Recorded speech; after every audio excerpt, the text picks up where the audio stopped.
सोचिए, आसपास की दुनिया बिखर रही है। काम का दबाव, लगातार नोटिफिकेशंस और हर तरफ बस एक तरह की अफरा तफरी। ऐसे में शांत कैसे रहा जाए? हम सबको अपने अंदर एक ऐसी स्थिरता चाहिए, एक ऐसा ठहराव जो किसी भी तूफान में हमें संभाले रख सके।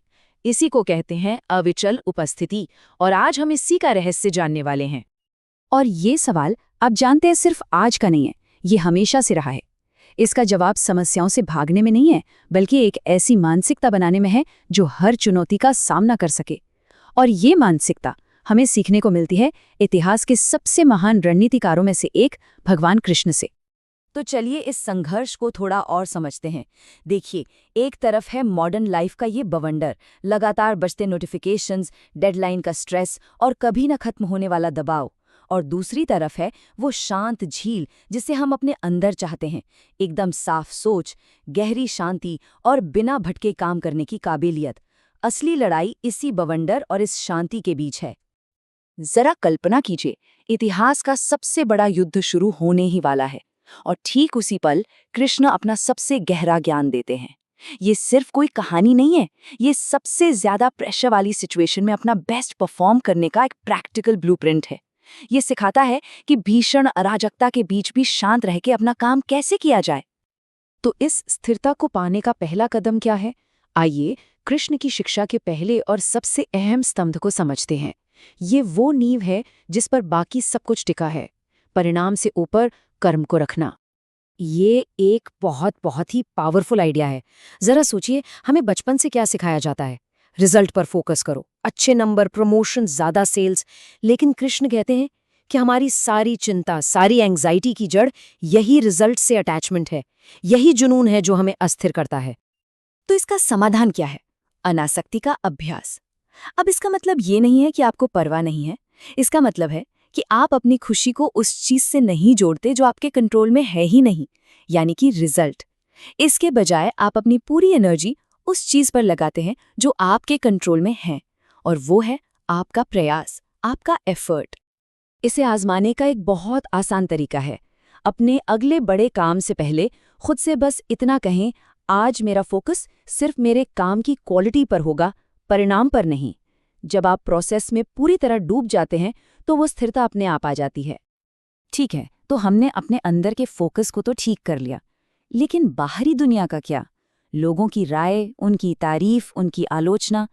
यहीं पर दूसरा स्तंभ काम आता है, बाहरी शोर को बैलेंस करना सीखना। इस काबिलियत को कहते हैं समभाव, यानी हर हाल में एक जैसा भाव रखना। सोचिए, हम में से ज्यादातर लोग एक इमोशनल झूले पर जीते हैं, है ना? कोई तारीफ करता है तो हम आसमान में होते हैं, और कोई आलोचना करता है तो हम जमीन पर आ गिरते हैं। समभाव हमें इस झूले से उतार देता है। कृष्ण का संदेश बिल्कुल साफ है, तारीफ और आलोचना दोनों बस गुजरता हुआ शोर है। अगर आप तारीफ को अपने सिर पर नहीं चढ़ने देते, तो यकीन मानिए आप आलोचना को कभी अपने दिल में भी नहीं उतरने देंगे। और इसे प्रैक्टिस में लाने के लिए एक बहुत ही सिंपल रूल है, जिसे कहते हैं 3 सेकंड का नियम।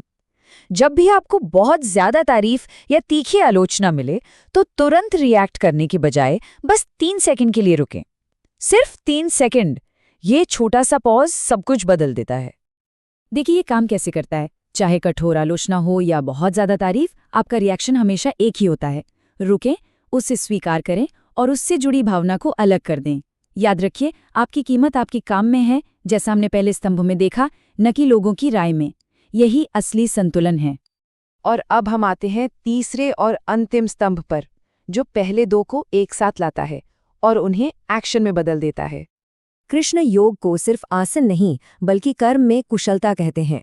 जब आप परिणाम की चिंता, स्तंभ 1, और बाहरी शोर, स्तंभ 2 को छोड़ देते हैं, तो आप अपने काम में इतने डूब जाते हैं कि आप एक फ्लो स्टेट में पहुंच जाते हैं।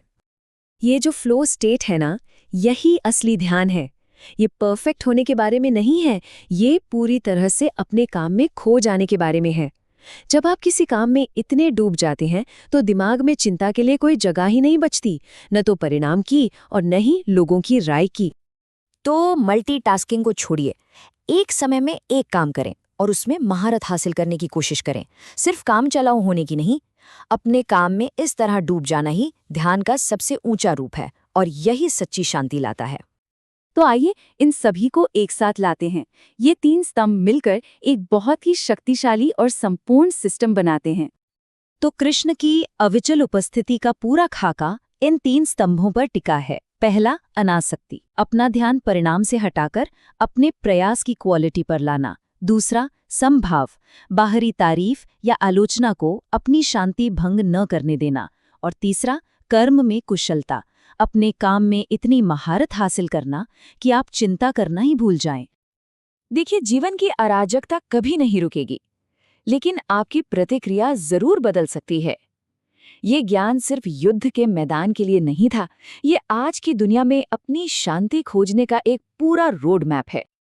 तो अब सवाल ये है, इन 3 शक्तिशाली सिद्धांतों में से आज अपनी सबसे बड़ी चुनौती का सामना करने के लिए आप किसका इस्तेमाल करेंगे?